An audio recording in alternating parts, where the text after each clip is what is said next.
தமிழர்களின் number one choice Tamil Matrimony. Mr Gold கடலை எண்ணெய் தான் வாங்குறேன். ஏன் தெரியுமா? சாதாரண ஆயிலை விட சமையல் டேஸ்டாவும் இருக்கும், ஹெல்தியாவும் இருக்கும். உங்களுடைய கணிப்பின்படி நீங்கள் வந்து தளபதி ஆவார் அப்படின்னு சொல்லியிருந்தீங்க. ஆனால் அவரோட நிலைமை இப்போ தனிமரமாகிறதுக்கான நிலைமையாக இருக்குது. இது நீங்கள் சொல்லவே இல்லையே ஐயா. 100% உண்மை. சரி, நான் அதை எடுக்கலான்னு தான் சொல்லலான்னு பார்த்தேன். சரி, இதுக்கு சம்மந்தம் இல்லாமல் வேண்டாம் விட்டலாம் தான் நினச்சேன். நான் விட்டாலும் நீங்கள் விடலாம். அந்த அவர் டேட் ஆஃப் பர்த்துக்கு இவர் பிற்காலத்தில் தளபதி ஆவார்னு எழுதியிருக்கிறேன். அவர் மனைவியே வந்து அவர் மேலே இது கொடுத்துட்டாங்க, டைவர்ஸ் கொடுத்துருக்குறாங்க. அதுக்கு காரணமாக அவங்களே சொல்லிட்டாங்க. அதை நம்ம ரிப்பீட் பண்ணிக்க தேவையில்லை. இது ஏன் நடந்தது? இப்போ சினிமான்னு இருக்குது. அங்கே சினிமாவில் வந்துட்டு கணவன் மனைவி சந்தோஷமாக இருந்தாங்க, பாட்டு ரோட்டில் நின்று பாடிட்டு இருப்பாங்க. அது பாடலைன்னா தான், அந்த மாதிரி பாட்டே வைக்கலைன்னா படம் ஓடாது. நிஜத்தில் வந்துட்டு ஒரு கணவன் மனைவி சந்தோஷமாக இருந்தானாக்கா ரோட்டில் நின்று பாட்டு பாடியிருந்தாக்கா, விதி எண்ணில் 4ஆக யாருக்கு இருக்குதோ, விதி எண்ணில் 4ன்னு யாருக்கு இருக்கோ, 45 வயதிற்கு பின்னால் தேவையற்ற முறையில் இது மாதிரி எக்ஸ்ட்ரா காதல் அப்படிங்கிற ஒரு சமாச்சாரம் உள்ள கனெக்ட் ஆகிடும். அது விஜய்க்கு தான் பொருந்துச்சு.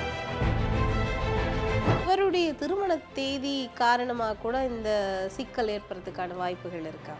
100% அதான் காரணம். ஏன்னா அவர் திருமண தேதி 25/8/1999, 4ஆம் தேதி பிறந்த, ஏன்னா 22ஆம் தேதி, 7ஆம் தேதி திருமணம் பண்ணாதீங்கன்னு இதுக்கு தான் நான் சொல்கிறது. பண்ணிங்கன்னாக்கா ஐபிசி பக்தி நேயர்களுக்கு இனிமையான இந்நேரத்து வணக்கங்கள். இன்று நம்மோடு ஃபார்மேட் நியூமராலஜியினுடைய தந்தை டாக்டர் மகாதன் சேகர் ராஜா ஐயா அவர்கள் இணைஞ்சிருக்காங்க. வாழ்க்கைக்கு தேவையான பல விஷயங்கள் ஐயா கிட்ட கேட்டு தெரிஞ்சுக்கலாம். ஐயா வணக்கம். வணக்கம்மா. வாழ்க்கையில் வந்து ஒருத்தரோட சந்தோஷத்தோட முதல் கட்டம் அப்படின்னு சொன்னாலும் கண்டிப்பாக அது வந்து திருமணமாக தான் இருக்கும். இந்த திருமணம் அப்படிங்கிறது வாழ்க்கையில் நல்லபடியாக அமைஞ்சாதான் அவருடைய வாழ்க்கையினுடைய முழு பகுதியும் நிறைவடையும் அப்படின்னு சொல்லுவாங்க.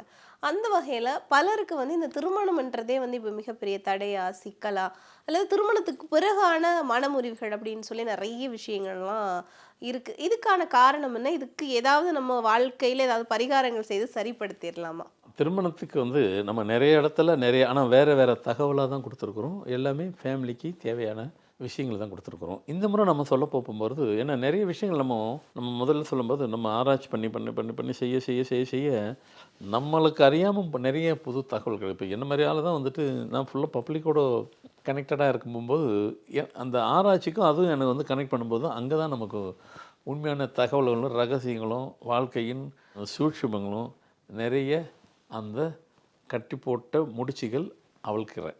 அது உங்களுக்கு எல்லாத்தையும் தெரிவிக்கிறேன். இப்போது நான் சொல்ல போகிறது, இந்த திருமண வாழ்க்கையில் நிறைய நீங்கள் சொல்கிறாப்புல நிறைய இப்போ உள்ள காலகட்டத்துக்கு நிறையனாக்கா 75% கம்மி இல்லாமல் ஒன்று டிஸ்டர்ப் ஆகிடுது, இல்லைன்னா டிஸ்ட்ரிபியூட் ஆகிடுது.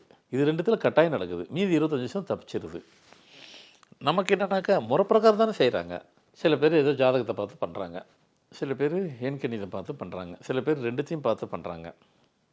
ஏங்க இதெல்லாம் நாங்கள் முறைப்பிரகாரம் தான் பண்ணியிருக்கிறோங்க. ஆனால் பண்ணது முறை சரியா, பார்க்கப்பட்ட ஆளும் சரியா, அது ஒன்று இருக்குது. என்ன சொல்கிறீங்க? ஆமாம். அதனால் நம்ம அதுக்குள்ளெல்லாம் போகக்கூடாது. அவங்க சரி இவங்க சரியில்லை, அதெல்லாம் தேவையில்லை. அது அவங்க நேரத்துக்கு தகுந்த போல தான் அது அமையும். ஸோ அதனால் அதை வந்து நம்ம அதுக்குள்ளே போயிடலாம்.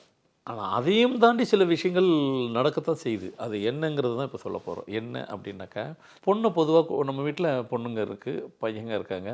நம்ம வீட்டு பொண்ணுங்களுக்கு பையனை தேடுறோம், பையன் இருக்கிறான், அப்போ பொண்ணு தேட போகிறோம். இது எந்த வழியில் தேடி எடுக்கணுங்கிறது தான் இப்போ சொல்ல போகிறேன். ஒரு வீட்டில் 2 பெண் இருக்குது. இப்போ 2 பெண் இருந்ததுனாக்கா திருமணம் பண்ண போகும்போது ஒரு பையன் வீட்டு தேட போகிறோம். ஆனால் தேடுற இடத்துல அங்கேயும் 2 பையன் தான் இருக்கணும். உங்கள் வீட்டில் 2 பொண்ணு இருக்குனாக்கா அங்கேயும் 2 பையன் உள்ள இடத்துல தான் பையனை மனம் முடிக்கணும். அதேமாரி 2 பையன் ஒரு வீட்டில் இருக்குன்னா 2 பொண்ணு எங்கே இருக்குன்னு தேடி பிடிக்கணும். ஏன்னா இன்றைக்கு காலகட்டத்தில் ஒரு வீட்டில் மேக்ஸிமம் 2 பேருக்கு மேலே யாரும் இல்லை. அந்த காலம் மாதிரி இல்லை. அந்த காலத்தில் 6 பேர், 5 பேர், 8 பேர், 10 பேர், 12 பேர் நிறைய இருந்தாங்க. அது அந்த காலம். இந்த காலத்தில் என்னை பொறுத்த வரைக்கும் சிம்பிளாக முடிப்போம். ஒருத்தர் 6 பேருக்கு சமம், 2 பேர் 12 பேருக்கு சமம். இதுதான் உண்மை. 6 பேர் வச்சுருக்கவங்க இப்போ 1 பேர் வச்சாக்கா அப்போ எவ்வளோ எஃபர்ட் போட்டாங்களோ அதை இப்போ ஒரு ஆளுக்கு போடணும். சரி, பரவாயில்ல.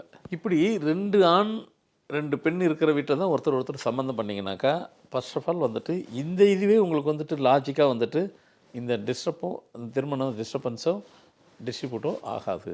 2 பெண் இருக்கிற இடத்துல நீங்கள் வேற ஒரு இடத்துல பொண்ணு பையனை பார்க்க போகிறீங்கனாக்கா ஒரு பொண்ணு ஒரு பையன் வீட்டில் நீங்கள் சம்மந்தம் பண்ணாதீங்க. அதேமாரி உங்கள் வீட்டில் ஒரு பொண்ணு ஒரு பையன் 2 பேர் இருக்கிறாங்கனாக்கா நீங்கள் பார்க்குற இடத்துல பொண்ணை கொடுக்குறதோ பொண்ணு எடுக்கிற இடத்துல 2 பொண்ணாக இருந்தால் 2 பையனை தான் எடுக்காதீங்க. உங்களை மாதிரியே ஒரு பையன் பொண்ணு இருந்ததுன்னா அங்கேயே ஒரு பையன் ஒரு பொண்ணுக்கு இதில் எடுங்க. நீங்கள் கேட்கலாம் பார்த்துக்கிட்டே, என்ன புது லாஜிக்காக இருக்க, இது இந்த லாஜிக்கு எங்கேயுமே கனெக்ட் ஆகலையே, இந்த லாஜிக்கு இருக்கிறதே 1-2 தான், அதுக்கு மேலே இல்லைங்கிறது அது உலக அறிஞ்ச விஷயம், எங்கேயும் இல்லைங்கிறது. இதை விட்டுட்டு நாங்கள் எங்கெங்கே போய் தேட போகிறோம்? தேடுங்க. வாழ்க்கையை தேடி தேடி சரியான இடத்துல நீங்கள் கனெக்ட் பண்ணும்போது தான் பிரச்சனை இருக்காது. நாம் இதை தேடாமல் டக்குன்னு பண்ணிவிட்டு அப்புறமா அந்த பிரச்சனைக்கு தேடுறோம் பாருங்கள், அந்த தேடலுக்கு இது எவ்வளோ பரவாயில்ல, முன்னங்காட்டியே தேடிடணும். இப்போது இதுக்கு லாஜிக்கின் அப்படின்னு கேட்டிங்கனாக்கா சில இதுக்கெல்லாம் லாஜிக்கெலாம் நீங்கள் பதில் கிடைக்காது. இப்போ உதாரணம் நம்ம பழைய இதுக்கு போவோம். அப்போல்லாம் 5 பேர் 10 பேர் இருக்கும்போது 5ஆம் பிறம் பொண்ணு ஒரு வீட்டில் 5ஆவது ஒரு பொண்ணு 5ஆவது பிறக்குதுன்னு வைங்களேன், அதை திருமணம் செஞ்சுட்டு போகிறவங்க ஓஹோன்னு இருப்பாங்க, அரசி மாதிரி இருப்பாங்க, ராணி மாதிரி வளரணும். ஆனால் நான் பார்த்த வரைக்கும் ஒரு பொண்ணு 5ஆவது பிறந்த பொண்ணு அரசியாகவும் இல்லை ராணியாகவும் வளரல, ஒன்று கூட கிடையாது. சிலது அதுக்கு என்ன லாஜிக் இருக்குன்னு லாஜிக் கிடையாது. அதேமாதிரி ஆண்மகன்லேயே வந்துட்டு 3ஆவது ஆண்மகன், அந்த வீட்டுக்கு எத்தனை பேரோ 3ஆவதாக ஒரு பையன் பிறந்துச்சுனாக்கா அந்த ஃபேமிலியில் வந்துட்டு அந்த ஃபேமிலியை அந்த பையன் தான் தலையெடுத்து காப்பாற்றும். இது கரெக்டாக வருது. ஆனால் அது அவங்களுக்கு தெரியாது. இது நான் சொல்லுவேன், 3ஆம் பருவம் பையனாக இருந்தால் பொண்ணு கணக்கு கிடையாது, ஆணாக இருந்தால் அந்த மொத்த ஃபேமிலியவே அதுதான் தலை தூக்கி ஃபேமிலியை ரன் பண்ணணும். அந்த ஃபேமிலியை ஒவ்வொரு பேர்டனும் அவர் தான் சுமந்துக்கிட்டு இருக்கணும். இது உண்மை. இது நீங்கள் யாருனாலும் அப்படியே கிராஸ் செக் பண்ணி பாருங்கள். முதல்ல சொன்னதே பாருங்கள், இது மாதிரி சில விஷயங்கள் லாஜிக்கில் கனெக்ட் ஆகாது. இப்போ சினிமான்னு இருக்குது, அங்கே சினிமாவில் வந்துட்டு கணவன் மனைவி சந்தோஷமாக இருந்தாங்க, பாட்டு ரோட்டில் நின்று பாடிட்டு இருப்பாங்க. அது பாடலைன்னா தான், அந்த மாதிரி பாட்டே வைக்கலைன்னா படம் ஓடாது. நிஜத்தில் வந்துட்டு ஒரு கணவன் மனைவி சந்தோஷமாக இருந்தானாக்கா ரோட்டில் நின்று பாட்டு பாடியிருந்தாக்கா நேற்று வரைக்கும் நல்லா தாங்க போயிட்டு இருந்தாங்க அந்த பக்கம், இன்றைக்கி என்னாச்சு தெரியல, 2 பேரும் ரோட்டில் நின்று ஆடிட்டுருக்குறாங்க. ஸோ சினிமாவில் லாஜிக் கிடையாது, லாஜிக் கிடையாது, ஆனால் லாஜிக் வேலை செய்யும். நிஜத்தில் லாஜிக்கு கிடையாது, ஆனால் லாஜிக் வேலை செய்யும். சில நேரத்தில் லாஜிக்கு வந்து சில இடத்துல பொருந்தது கரெக்டாக கனெக்ட் ஆகுது, சில இடத்துல பொருந்த மாட்டது கனெக்ட் ஆக மாட்டது. அதுக்கு அர்த்தமும் இல்லை அர்த்தமும் உண்டு. இதுதான் லாஜிக். லாஜிக்கு இவ்வளோ, அதுக்கே ஒரு லாஜிக்கு சொல்ல வேண்டியதாக இருக்குது எக்ஸ்பிளைன் பண்ணி. அதனால் அதுக்கு வந்து நம்ம அதுக்கு ரீசன்லாம் தேட முடியல, ஆராய்ச்சி தான் பண்ணணும். ஆராய்ச்சி பண்ண போகும்போது ஆராய்ச்சிக்கு போய் லாஜிக் கிடையாது. ஆராய்ச்சிங்கிற ஒரு சமாச்சாரத்துக்கு லாஜிக் கிடையாது, அதுக்கு தான் ஆராய்ச்சி. ஆராய்ச்சி பண்ணி பார்க்கும்போது, என்னுடைய ஆராய்ச்சியில் பண்ணி பார்க்கும்போது இதுதான் உண்மையாகுது. ஒரு பையன் ஒரு பொண்ணு ஒரு வீட்டில் இருக்குது, அவங்க ஒரு இன்னொரு இடத்துல போய் சம்மந்தம் பண்ணுறாங்க, அவங்க பையனுக்கு ஒரு இடத்துல சம்மந்தம் பண்ணுறாங்க, அங்கே 2 பொண்ணு இருக்குது, சரின்னு பண்ணுறாங்க, உடஞ்சிருது, மேரேஜ் டிஸ்டர்பன்ஸ் ஆகிடுது. அதேமாரி ஒரு 2 பொண்ணு இருக்குது, 2 பையன் இருக்குது, இதேமாரி ஒரு பொண்ணு ஒரு பையன் வீட்டில் போய் சம்மந்தம் பண்ணுறாங்க, டிஸ்ட்ரிபியூட் ஆகிடுது. அப்போ மொத்தத்தில் இதுதான் நடக்குது.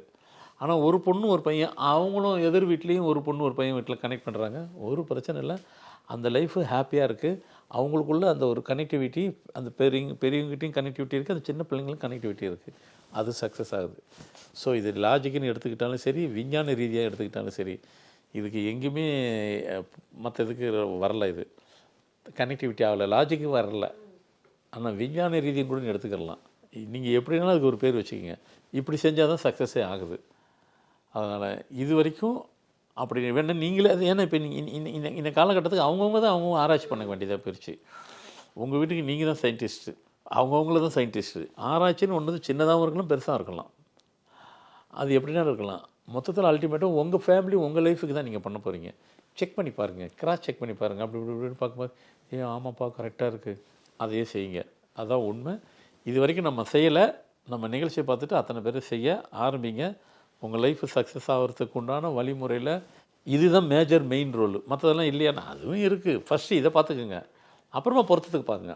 ஏன்னா பேசிக்கே உங்களுக்கு கரெக்டாக இல்லாத போய் அடிமட்டமே கரெக்டாக இல்லாத இடத்துல மற்ற மட்டத்தெல்லாம் கரெக்டாக பார்த்தாலும் வேலை செய்யாது. இதை கரெக்ட் பண்ணிக்கிறங்க, மற்றது தானாகவே உங்களுக்கு கரெக்ட் ஆயிரும், சக்ஸஸ் ஆயிரும்.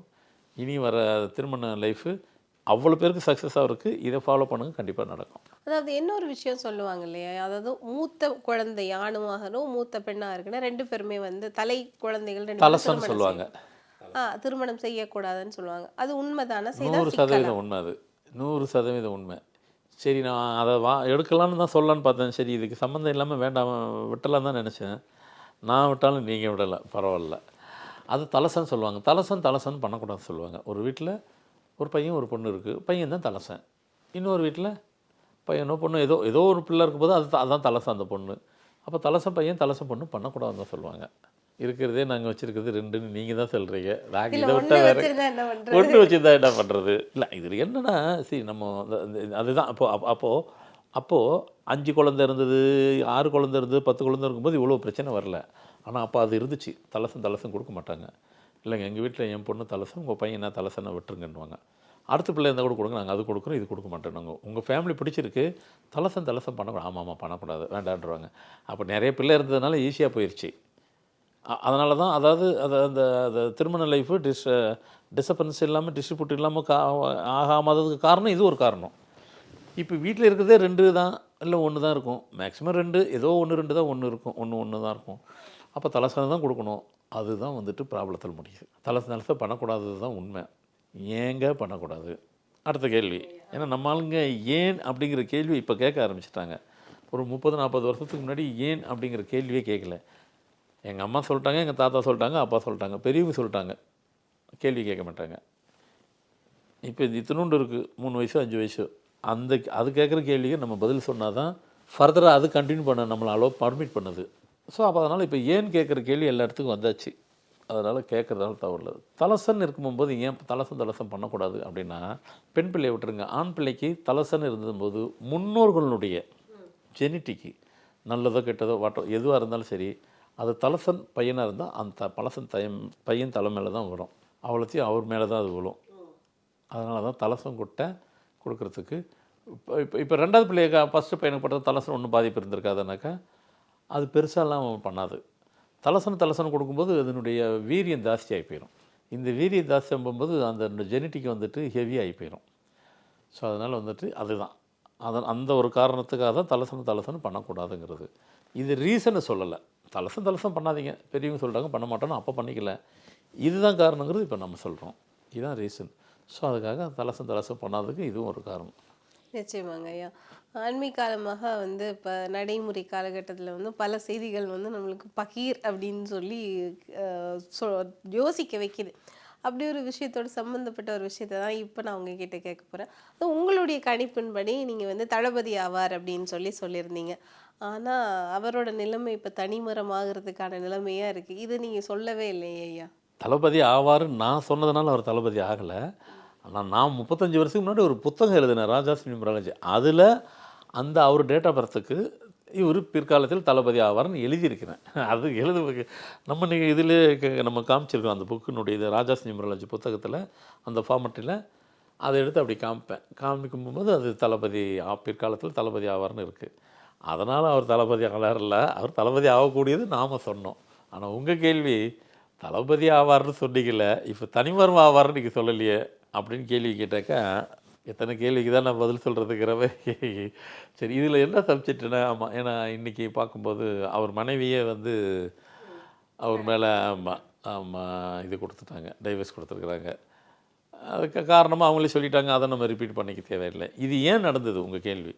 அதாவது சக்ஸஸே வந்துட்டு அவர் தொடாத சக்ஸஸ், யாரும் தொடாத சக்ஸஸ் அவர் தொட்டுட்டார், தளபதி ஆயிட்டார். இப்போ போய் அவருக்கு இது நடக்குமா, ஏன் நடந்துச்சு அப்படின்னு கேள்வி கேட்டிங்கனாக்கா, நம்ம ஃபார்மெட்டுக்கு தான் எல்லாத்தையும் ஒன்று வச்சுருக்குறோம். எல்லாத்தையும் ஆராய்ச்சி பண்ணி ரிசர்ச் பண்ணி அது ஒன்று வச்சுருக்குறோம்.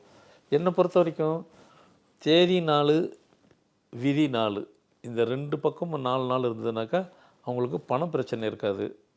பணம் வந்து கொட்டும் அப்படிலாம் சொன்னோம், புக்கில் எழுதியிருக்கிறோம். பணம் கொட்டுன்னு கொட்டிடுச்சு, பணம் பிரச்சனை இல்லை, ரைட், பை பர்த்தில் இருந்தே. ஆமாம், இவர் பிறக்கும்போதே அவங்க அப்பா நல்ல வசதி தானே, ரைட்.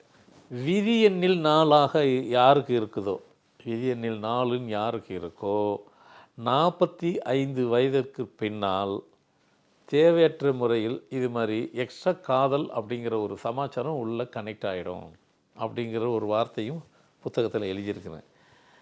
அது விஜய்க்கு தான் பொருந்துச்சு அப்படின்னு நான் சொல்ல வரல. இப்போ நீங்கள் விஜய் 10 கேட்டீங்க, நான் பொதுவாகவே சொல்லிட்டேன். அப்போ எல்லாரும் கேர்ஃபுல்லாக இருக்கணும், எல்லாரும் கேர்ஃபுல்லாக இருங்க. விதி எண் 4 இருக்கிறவங்க 4 இருக்கிறவங்களுக்கு 45 வயசை கடந்ததுக்கு அப்பும்போது இந்த மாதிரி தேவையற்ற முறையில் அந்த காதலுங்கிறது தேவையில்லாமல் உள்ள கனெக்ட் ஆகிடும். அந்த ஆஸ்பெக்ட்ஸில் அவருக்கு கனெக்ட் ஆகிடுச்சு. அதெல்லாம் உண்மையான மறுக்க முடியாத உண்மை. நம்ம என்ன உண்மையாக போய் நம்ம கேட்குறது, அவர் மனைவியே உண்மைன்னு சொல்லி தான் கொடுத்துட்டாங்க. என்ன சொல்கிறீங்க? நாம் சொல்லலை அதை. அப்படி கொடுக்கும் பட்சத்தில் ஏன் நடந்ததுங்கிறது தான். நடந்ததுக்கு காரணம் காரியம் சொல்லிட்டேன். அவரை கேள்வி கேட்டால் நீங்கள் எல்லாத்தையும் சேர்த்து இல்லை இப்போ பதில் சொல்லிட்டீங்க. யார் யாருக்கெல்லாம் விதியன்னு இருக்கோ அந்த ப்ராப்ளம் வரும்ன்றீங்க. செக் பண்ணி பாருங்கள். உங்களே நீங்கள் செக் பண்ணியிருக்கீங்க. அப்படி யாருக்குன்னா இருக்குதுனாக்கா உங்கள் விதியன் 4 இருக்கா? ஐயோ ஆமாங்க இருக்குங்க, ஆமாம் அப்படி தான் இருக்குன்னு வெளியே சொல்ல போகிறீங்களா? சொல்ல மாட்டீங்க. அதனால தான் நாங்கள்லாம் பேர் வைக்கும்போது என்ன பண்ணிடுவோம், ரொம்ப கேர்ஃபுல்லாக அதெல்லாம் அழகாக அதை நல்லிஃபை பண்ணி விட்ருவோம். நல்லிஃபைனாக்கா என்னது, அதை உடச்சி விட்ருவோம். அதை சொல்ல மாட்டோம். உனக்கு பின்னாடி இது வரும், அதனால் நாங்கள் முன்கூட்டியே செஞ்சிடும் அப்படி சொல்ல மாட்டோம். அதெல்லாம் பேரில் கனெக்ட் பண்ணி விட்ருவோம். அதை வாழை ஒட்ட நறுக்கி விட்டுருவோன்ற மாதிரி நாங்கள் அதெல்லாம் செஞ்சு விட்ருவோம். ஆனால் சொல்ல மாட்டேன். ஆமாம் பின்ன என்னத்துக்கு, அதெல்லாம் தேவையில்லாத பிரச்சனை. நல்லா போயிட்டுருக்கிற குடும்பத்தில் பிரச்சனைங்கிறது புதுசாக உள்ள ஒரு பூகம் உள்ள வந்து வெடிச்சிருச்சுனாக்கா அப்புறமா குடும்பத்தில் என்ன இருக்குது? இப்போ விஜய்க்கு அதான் நடந்துச்சு. ஸோ அதனால் இது உண்மைங்கிறது நாம் சொல்ல தேவையில்லை. இது என்ன ஆக போகுதுங்கிறது அவங்க கையில் தான் இருக்குது. ஏன் உங்கள் கேள்வி ஏங்க நடந்துச்சுங்கிறது, ஏன் நடந்ததுக்கு உண்டான காரணம் காரியம் சொல்லிட்டேன். விதியன் 4 இருந்தால் அது நடக்கத்தான் செய்யும். நடக்காமல் ஜாக்கிரதையாக இருந்து பார்த்துக்கொள்வது நம்மளோட கையில் தான் இருக்குது. அது நம்ம கையை மீறி போகுது அப்படின்னு சொன்னாக்கா அப்போ பேரும் உங்கள் டேட்டுக்கும் உங்கள் பேர் அங்கே சரியாக கனெக்டிவிட்டி இல்லாமல் இருக்குது. அதனால் அதுக்கு வாய்ப்பு இருந்துருச்சு அப்படிங்கிறத இதுக்கு பதில். பின்னாடி வேறு எதனா வரும்போது அப்போ அதுக்கு உண்டான பதில் அப்போ பேசிக்கலாம். அரசியல் ரீதியாக வரும்போது, அரசியல் வரும்போது அப்போ பேசிக்கலாம். நிச்சயமாங்க ஐயா. இப்போ நம்ம திருமணம் சார்ந்து பேசிகிட்டு இருக்கிறதால இவருடைய திருமண தேதி காரணமாக கூட இந்த சிக்கல் ஏற்படுறதுக்கான வாய்ப்புகள் இருக்கா? 100% அதான் காரணம். ஏன்னா அவர் திருமண தேதி 25/8/1999, 4ஆம் தேதி பிறந்த. ஏன்னா 22ஆம் தேதி 22 ஜூன் அவருக்கு. 22 ஜூன் 22னா 2 4ன்னு பிறக்கும் போகும்போது 7ஆம் தேதி திருமணம் பண்ணாதீங்கன்னு இதுக்கு தான் நான் சொல்கிறது. பண்ணிங்கனாக்கா வாழ்க்கை செப்பரேஷனில் தான் முடியும். எத்தனை வயசு ஏது வயசுலாம் போகாதீங்க. எந்த காலகட்டத்தில் நடக்கலாம், எந்த சூழ்நிலை நடக்கலாம், அதான் எந்த சூழ்நிலை நடக்கலாம், எந்த காலகட்டத்திலும். அதை காமிச்சிருச்சுல. இத்தனைக்கு பையன் 25 வயசு பையன், பொண்ணு 20 வயசு பொண்ணு. எப்போ நடக்குது பாருங்கள். திருமண தேதி தவறு தான். அது காரணம் இருக்குமா? 100% அதுதான் காரணம். கண்டிப்பாக நடக்கும். நம்ம புத்தகத்துலேயும் எழுதியிருக்கிறோம், நிறைய நிகழ்ச்சியிலையும் நம்ம சொல்லியிருக்கிறோம். 4ஆம் தேதி பிறந்தீங்கன்னா 7ஆம் தேதி திருமணம் பண்ணாதீங்க. பண்ணிங்கனாக்கா லைஃப் செப்பரேஷனில் போய் நிப்பாட்டிடும். கண்டிப்பாக அதுவும் ஒரு காரணம் தான், மறுக்க முடியாத காரணம் அது. கண்டிப்பாக. இப்போது அரசியல் அப்படின்னு சொல்லும்போது ஒரு மிக முக்கியமான இடத்துல அவர் அரசியலில் இருந்துகிட்ருக்காரு. சமுதாயம் அப்படின்னு சொன்னால் பெண்கள் விஷயத்தில் பார்க்குற பார்வைன்றது சிக்கலாக போய் முடியும். அப்படி இருக்கிற பட்சத்தில் இந்த இருவரும் சேர்றதுக்கான வாய்ப்புகள் ஏதாச்சும் இருக்கா? இது அவங்க இருமனம் சேரக்கூடிய முடிவில் அவங்க கையில் தான் இருக்குது.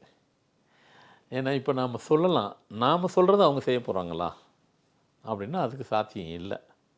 சொல்கிறோங்கிற பேரில் சொல்லி நீங்கள் சொல்கிறத சொல்லுங்கள், அவங்க செய்கிறாங்க செய்யலை அடுத்த கேள்வி அப்படின்னு யாரெல்லாம் கேட்குறாங்கனாக்கா அவரை சார்ந்து இருக்கிறவங்க, அவர் மேலே வெல் விஷராக இருக்கிறவங்க, ரசிகர் யாருனாலும் இருக்கலாம் தானே. இல்லை நம்ம எப்படி சொல்ல முடியும்? வெல் விஷரு ரசிகர் நீங்கள் சொல்கிறத சொல்லுங்கள் அப்படின்னாக்கா மருமங்களின்னு ஒன்று இருக்குது. அது கரெக்டான தேதியில் போய் மருமங்களின்னு ஒன்று பண்ணிட்டாக்கா ஒன்று சேரலாம், வாய்ப்பு இருக்குது. இல்லைன்னு சொல்ல முடியாது. மருமங்கலத்தை சரியான தேதியில் 2 பேரும் இருமனம் ஒத்து செய்யணும். அது ஏன்னா இது நாம் சொல்லி நாமளே ஐடியா கொடுக்குறதில்ல, நம்மளாலே இதில் பண்ண முடியும். அவங்க 2 பேரும் சேர்ந்து முடிவு எடுக்கணும். மருமங்களின்னு ஒன்று பண்ணிட்டாக்கா அப்போ கடைசி வரைக்கும் பிரச்சனை வராதா? ஒரு காலம் பிரச்சனை வராது. மருமங்களின்னு இருக்குது, அதை தேதி பிரகாரம் பண்ணிட்டா சரியாயிரும். அதாவது திருமணம் அப்படின்ற ஒரு விஷயம் வாழ்க்கையில் எவ்வளோ முக்கியமானது. திருமணத்துக்கு முன்னதாக என்ன விஷயங்கள் எல்லாத்தையும் ரொம்பவே நிதானமாக கடைப்பிடிச்சு வாழ்க்கையில் ஒரு சந்தோஷமும் மனநிறைவும் நிம்மதியும் நிறைந்த வாழ்க்கையை வாழணும் அப்படிங்கிறதுக்கான ஒரு மிகப்பெரிய வழிகாட்டல் தான் இந்த காணொளி. இந்த காணொளி யார் யாருக்கெல்லாம் போய் சேர்கிறதோ அவர்களுடைய வாழ்க்கையெல்லாம் சந்தோஷமாக அமைய வேணும் அப்படிங்கிறத எங்களுடைய பிரார்த்தனையும் கூட. இந்த நேரத்துக்கும் இந்த நேர்காணலுக்கும் உங்களுக்கும் ரொம்பவே நன்றிங்க ஐயா. வணக்கம்மா.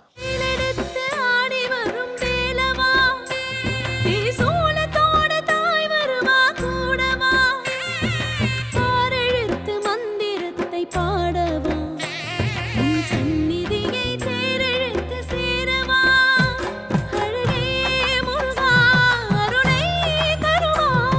தமிழர்களின் number one choice Tamil Matrimony. Mr Gold கடலை எண்ணெய் தான் வாங்குறேன். ஏன் தெரியுமா? சாதாரண ஆயிலை விட சமையல் டேஸ்டாவும் இருக்கும், ஹெல்தியாவும் இருக்கும்.